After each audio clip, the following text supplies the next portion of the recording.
समंजस प्रेम आणि तिसरं प्रेम समर्थ प्रेम. नाही कळलं? थोडं खाली येऊन सांगतो. कशाला म्हणतात सामान्य प्रेम? मत सुख सुखित्व. ज्या प्रेमामध्ये स्वतःच्या सुखाचा विचार केलेला आहे त्याला म्हणा सामान्य प्रेम. दुसरे समंजस प्रेम. कशाला म्हणतात? उभय सुख सुखित्व. उभय सुख सुखित्व. ज्या प्रेमामध्ये दोघांच्याही सुखाचा विचार भक्त आणि भगवंत या दोघांच्याही सुखाचा विचार केलेला आहे भक्तांनी त्याला म्हणतात समंजस प्रेम. आणि शेवटचं प्रेम आहे समर्थ प्रेम. कशाला म्हणतात? तत् सुख सुखित्व. ज्या प्रेमामध्ये त्याच्या सुखाचा विचार केलेला आहे त्याला म्हणतात समर्थ प्रेम. नाही कळालं? आणखीन खाली येऊन सांगतो. सामान्य प्रेमामध्ये स्वतःच्या सुखाचा विचार आहे. समंजस प्रेमामध्ये दोघांच्याही सुखाचा विचार आहे. आणि समर्थ प्रेमामध्ये त्याच्या सुखाचा विचार आहे. नाही कळालं? आणखीन खाली येऊन सांगतो. भागवताच्या दशमस्कंदामध्ये प्रेमाची तिन्ही उदाहरणे आहेत. कुब्जेने केलेलं प्रेम सामान्य आहे. भगवंताच्या 16,108 पत्नींनी केलेलं प्रेम समंजस आहे.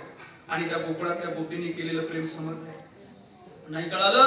आणखीन एकदा खाली येऊन सांगतो. पण आता याच्यापेक्षा खाली येता येते नाही, कळला?